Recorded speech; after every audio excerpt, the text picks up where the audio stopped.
শোনো তুমি আরো রাতে যাও, হ্যাঁ বসে যাও।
তাদের সাথে থেকে তারা শান্তিপূর্ণভাবে আন্দোলনটা শেষ করবে।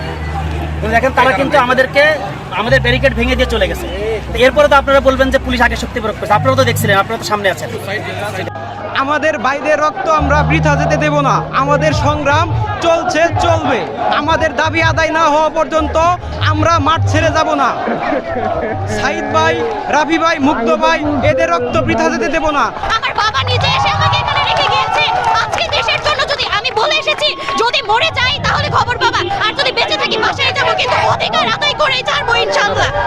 ভাইদের যারা কোনো কিছু করেনি, তাদেরকে তার ন্যায্য দাবি চেয়েছিল, তাদেরকে তারা আটকে দিয়েছে। কেন আটকে দিয়েছে? আমরা তাদের মুক্তি চাই। সাধারণ শিক্ষার্থীদের উপর যদি আর একটা গুলি চলে তাহলে কিন্তু আমরা বসে থাকবো না।